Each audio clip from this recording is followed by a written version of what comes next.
Number 16، اللہ کی رضا کے لیے مستحقین کے ساتھ تعاون کرنے والا۔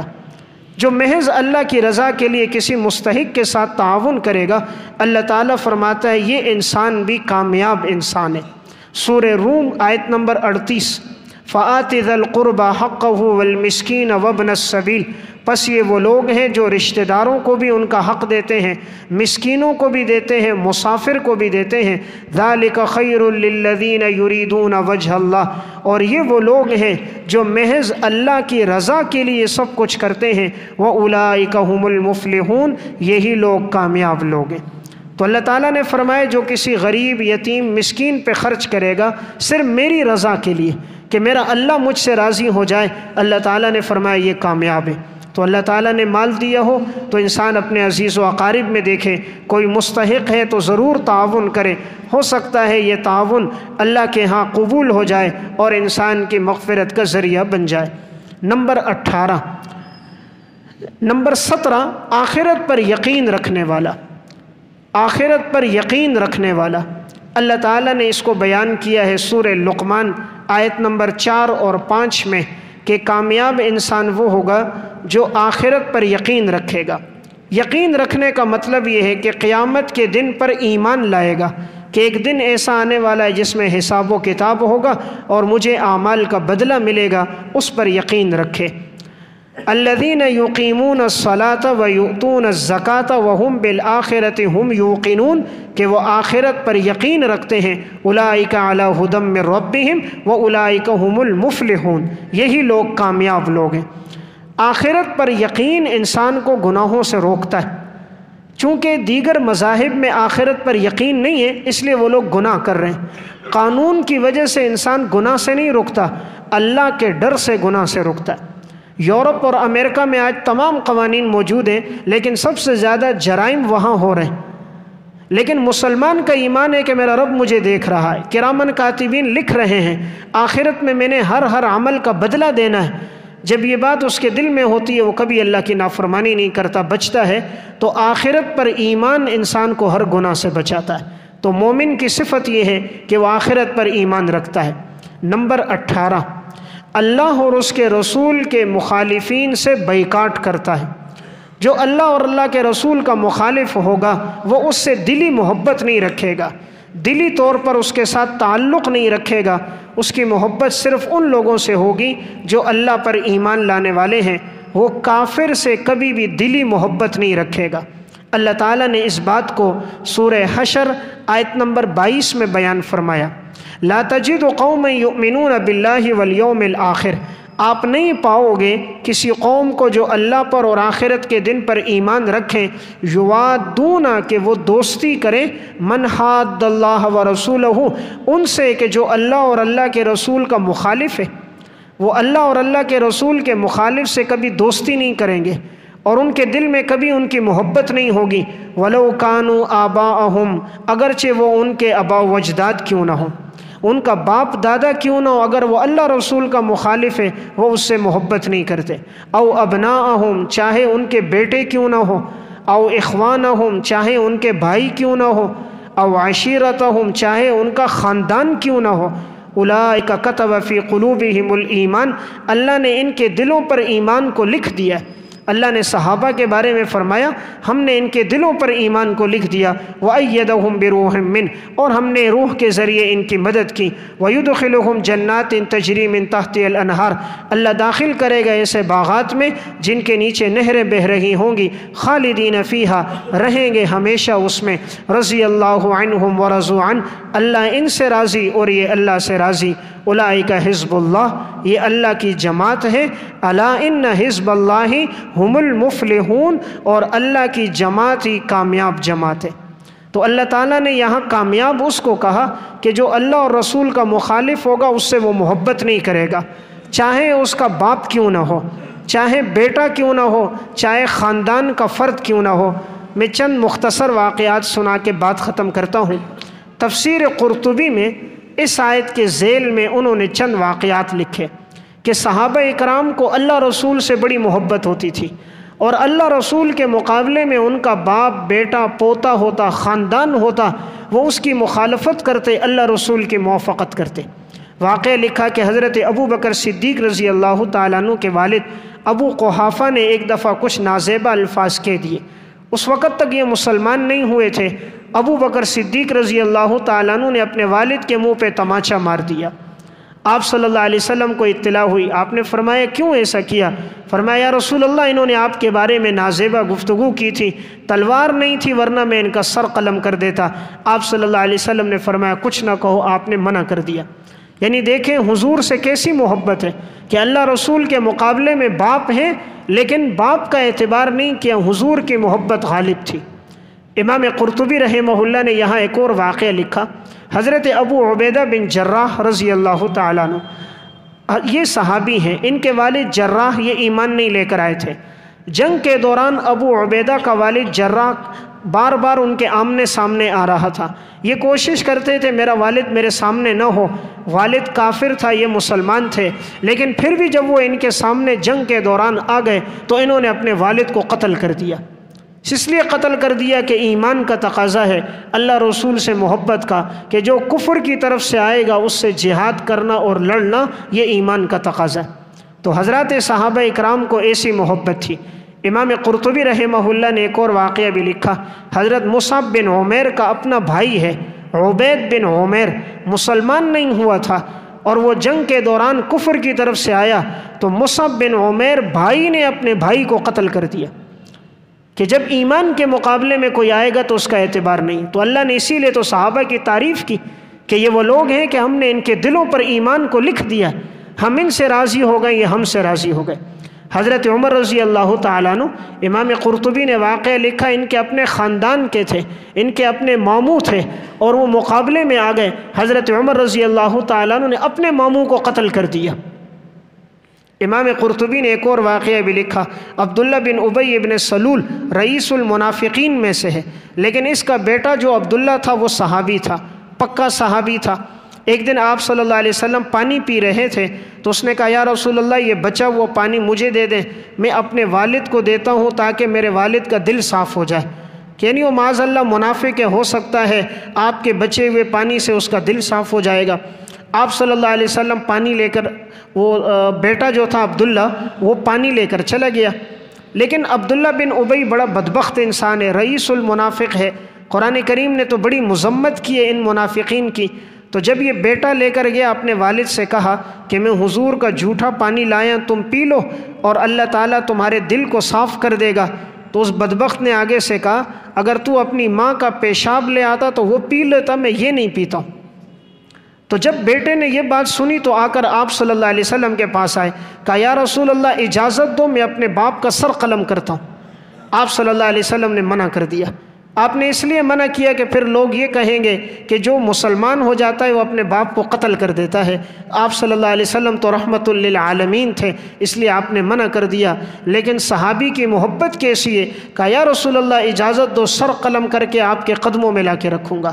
تو گویا کامیاب انسان کون ہوگا؟ 18واں وہ ہے جو اللہ اور اللہ کے رسول کے مخالفین سے بائیکاٹ کرے گا، اس کی محبت صرف اللہ اور اللہ کے رسول سے ہو۔ انسان وہ ہے جو ایثار اختیار کرنے والا ہے، جو ایثار کو ترجیح دے گا وہ کامیاب ہوگا۔ قرآن کریم سورہ حشر آیت نمبر 9 میں اللہ رب العزت ارشاد فرماتے ہیں وَيُؤْثِرُونَ عَلَىٰ أَنفُسِهِمْ وَلَوْ كَانَ بِهِمْ خَصَاصَةٌ، کہ یہ وہ لوگ ہیں جو دوسروں کو اپنے اوپر ترجیح دیتے ہیں اگرچہ یہ لوگ خود تنگی اور مشقت کی حالت میں ہوں، خود تنگی کی حالت میں ہوتے ہیں لیکن پھر بھی دوسروں کو اپنے اوپر ترجیح دیتے ہیں۔ حضرات صحابہ اکرام کی زندگی میں یہی وصف تھا، باوجود یہ کہ انہیں ضرورت خود زیادہ ہوتی تھی لیکن وہ دوسرے ایمان والوں کو اپنے اوپر ترجیح دیتے تھے۔ علامہ جلال الدین سیوطی رحمہ اللہ متوفی 911 ہجری نے اپنی تفسیر الدر المنصور فی التفسیر المأثور میں واقعہ نقل کیا۔ فرماتے ہیں کہ ایک صحابی نے بکری ذبح کی اور اس بکری کے سری پائے تھے اور کلیجی تھی، کچھ گوشت تھا۔ تو انہوں نے سوچا کہ دوسرا صحابی مجھ سے زیادہ مستحق ہے، اس کے ہاں بھجوا دیا۔ اس دوسرے صحابی کے ہاں جب یہ گوشت اور یہ سری پائے پہنچے، انہوں نے سوچا میرا تو پھر بھی گزر بسر ہو جاتا ہے، یہ تیسرا مجھ سے زیادہ محتاج ہے۔ تیسرے کے ہاں پہنچا تو اس نے سوچا چوتھا مجھ سے زیادہ محتاج ہے۔ اس طرح 7 گھروں میں ہوتے ہوئے وہ سری پائے پہلے کے گھر میں دوبارہ واپس آ گئے۔ تو یہ وہ لوگ تھے کہ یوسرون علی انفسہم ولو کان بہم خصاصہ، کہ یہ دوسروں کو اپنے اوپر ترجیح دیتے تھے اگرچہ یہ لوگ خود تنگی کی حالت میں کیوں نہ ہو۔ علامہ ابن منظور رحمۃ اللہ علیہ متوفہ 711 ہجری کی کتاب ہے مختصر تاریخ مدینتی دمشق، اس میں انہوں نے واقعہ نقل کیا۔ حضرت ابو جہم بن حذیفہ رضی اللہ تعالیٰ عنہ فرماتے ہیں کہ جنگ یرموک کا موقع تھا تو میں اپنے چچا زاد بھائی کو تلاش کرنے لگا، تلاش کرتا رہا وہ مجھے نہ ملے، تو مجھے لگا کہیں ان کی شہادت نہ ہو چکی ہو، تو میں زخمیوں میں اور شہیدوں میں انہیں تلاش کر رہا تھا۔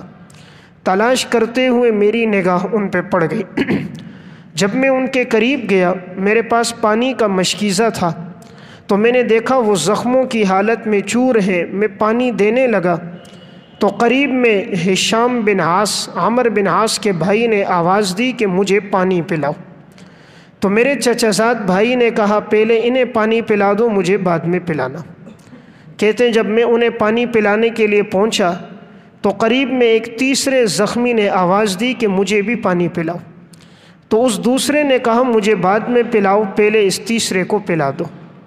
کہتے میں تیسرے تک جب پہنچا تو وہ زخموں کی تاب نہ لا سکنے کی وجہ سے اس کی شہادت ہو گئی۔ اور جب میں دوسرے کے پاس لوٹ کر آیا ہشام بن عاص کے پاس، تو دیکھا کہ وہ بھی پیاس کی شدت میں زخموں کی حالت میں ان کی بھی شہادت ہو گئی۔ اور جب میں پہلے اپنے چچا زاد بھائی کے پاس آیا تو دیکھا ان کی بھی شہادت ہو گئی۔ تو یہ وہ لوگ تھے کہ یوسرون علی انفسہم ولو کان بہم خصاصہ، جو دوسروں کو اپنے اوپر ترجیح دیتے تھے اگرچہ خود تنگی کی حالت میں کیوں نہ ہو۔ آج ہر انسان اپنے لیے ہی سوچتا ہے، دوسروں کے لیے سوچنے والے لوگ بہت کم ہیں۔ ہر انسان اپنے نفع رسانی کے لیے ساری کوششیں کرتا ہے، دوسروں کو نفع پہنچانے والے لوگ کم ہیں۔ جو دوسروں کو نفع پہنچاتے ہیں وہ ہمیشہ زندہ رہتے ہیں، وہ دنیا سے جانے کے بعد بھی لوگوں کی زبانوں پر ان کا تذکرہ ہوتا ہے۔ ان کے دنیا سے جانے کے بعد آنکھیں نہیں روتی، گویا کہ آسمان والے بھی فرشتے بھی ان کے پیچھے روتے ہیں۔ ہر آنکھ اشک بار ہوتی ہے، ہر دل غمگین ہوتا ہے۔ یہ وہ لوگ ہوتے ہیں جو اتنی محبتیں تقسیم کر کے جاتے ہیں کہ دنیا سے جانے کے بعد ہر ایک ان کا تذکرہ محبت سے کرتا ہے۔ تو گویا کہ کامیاب انسان 19واں وہ ہوگا کہ جو ایثار پر عمل کرے گا، دوسروں کو اپنے اوپر ترجیح دے گا۔ 20واں کامیاب انسان کون ہے؟ جو بخل سے اپنے آپ کو بچانے والا ہے، جو بخل نہیں کرتا، سخاوت پہ عمل کرتا ہے۔ قرآن کریم سورہ حشر آیت نمبر 9 ہی میں اللہ رب العزت فرماتے ہیں وَمَن يُوقَ شُحَّ نَفْسِهِ فَأُولَٰئِكَ هُمُ الْمُفْلِحُونَ، جو شخص بخل سے بچ گیا پس یہی لوگ کامیاب لوگ ہیں۔ تو اللہ تعالیٰ نے گویا فرمایا کہ بخیل ناکام ہے اور سخی اللہ کے ہاں کامیاب ہے۔ سخی انسان اللہ کا دوست ہوتا ہے، سخی لوگوں کے قریب ہوتا ہے، جہنم سے دور ہوتا ہے، اور بخیل لوگوں سے دور ہوتا ہے، جہنم کے قریب ہوتا ہے۔ سخی سے ہر ایک انسان محبت کرتا ہے، بخیل سے ہر ایک نفرت کرتا ہے۔ سخی انسان کی محبت لوگوں کے دلوں میں ہوتی ہے اور بخیل کا تذکرہ لوگوں کی زبانوں پہ ہوتا ہے، ہر ایک شخص اس کے بارے میں کہتا ہے۔ تو گویا کہ کامیاب انسان 20واں وہ ہے جو سخاوت پہ عمل کرے، اپنے آپ کو بخل سے بچائے۔ اللہ نے جو مال دیا ہے وہ اللہ کے راستے میں خرچ کرے، یتیموں، بیواؤں، مسکینوں اور مستحقین پہ خرچ کرے، وہ انسان کامیاب انسان ہے۔ عربی کی ایک کتاب ہے علامہ تنوخی رحمۃ اللہ علیہ متوفہ 384 ہجری کی المستجاد من فعلات الاجواد، اس میں انہوں نے ایک واقعہ لکھا۔ حاتم طئی بڑا ہی سخی انسان گزرا ہے، آج تک اس کی سخاوت کا چرچا ہے کہ دنیا میں بہت سے سخی گزرے ہیں لیکن حاتم طئی کی سخاوت بہت زیادہ تھی۔ کسی نے ان سے پوچھا کیا تو نے دنیا میں اپنے سے بڑا سخی بھی کوئی دیکھا ہے؟ حاتم طئی نے کہا ہاں میں نے اپنے سے بڑا سخی دیکھا ہے۔ کہا وہ کون تھا؟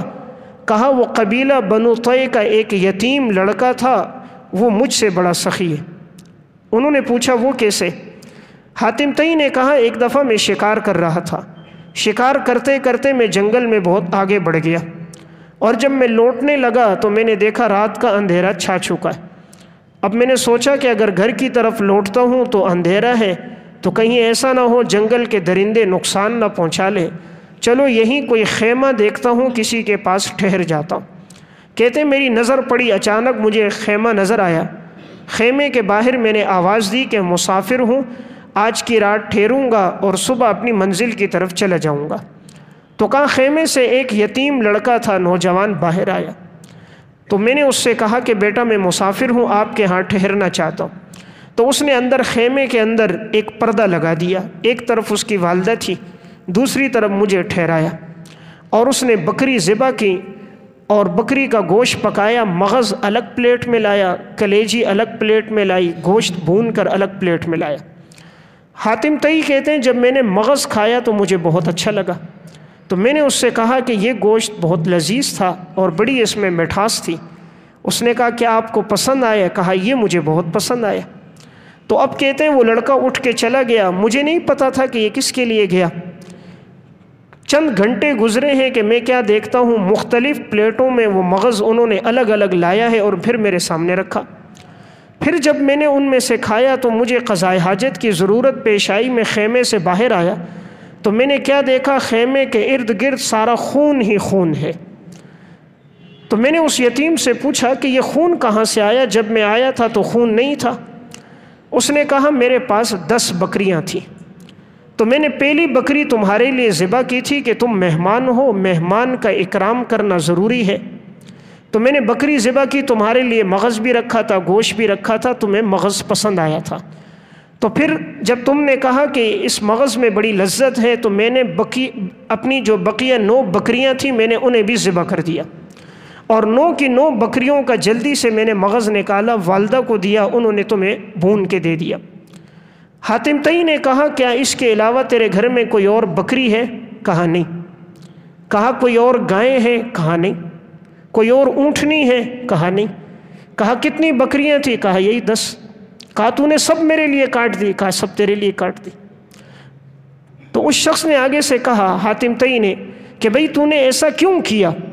تو اس نے ایک جملہ کہا، اس نے کہا یا سبحان اللہ تستطیب شیئا املکہ فابخل علیک ان ذالک لصبۃ علی العرب قبیحۃ۔ عجیب بات ہے کہ تمہیں ایک چیز پسند ہو اور میں میزبان ہوں، میرے پاس وہ چیز موجود ہو اور میں اس میں بخل کروں، تو یہ تو عرب کے ہاں بہت بڑی گالی ہے کہ مہمان گھر میں آئے، میزبان کے پاس وہ چیز موجود ہے جس سے وہ مہمان کا اکرام کر سکتا ہے، اور مہمان کو وہ چیز پسند بھی ہے، پھر بھی میزبان اس کو پیش نہیں کرتا، یہ تو عرب کے ہاں بہت بڑی گالی ہے۔ تو آپ کو یہ پسند تھا، اس لیے میں نے آپ کے لیے اپنی 10 کی 10 بکریاں ذبح کر دی۔ صبح ہوئی، حاتم طئی جب جانے لگا اس لڑکے سے کہا میرے ساتھ چلو۔ وہ نہیں جانتا تھا کہ یہ حاتم طئی ہے۔ آج تو ہم اسے کھلاتے اسے پلاتے ہیں جس سے ہمیں غرض ہوتی ہے، ہمیں غرض ہے اس سے ہمیں 2 پیسے ملیں گے، کوئی مالی فائدہ ہوگا تو اسے کھلاتے ہیں اور اس کا اکرام کرتے ہیں، جس سے کوئی مالی منفعت نہ ہو تو شاید اس کو سلام کرنا بھی آج کے دور میں ہمارے لیے مشکل نظر آتا ہے۔ یہ شخص پہچانتا نہیں تھا کہ یہ حاتم طئی ہے۔ اب یہ حاتم طئی اس لڑکے کو اپنے ساتھ لے کر گیا اور اس نے 300 اونٹنیاں سرخ کلر کی، یہ عرب کے ہاں سب سے قیمتی سامان تھا، سرخ اونٹنیاں، 300 اونٹنیاں حاتم طئی نے دی، اور علامہ تنوخی لکھتے 500 بکریاں اس کو دی، دراہم اور دینار بھی دیے۔ تو اس نے کہا سب سے بڑے سخی تو آپ ہو گئے کہ یتیم نے 10 بکریاں کاٹیں، آپ نے اس کے بدلے 500 دے دیں، 300 اونٹنیاں دیں، سخی تو آپ ہیں۔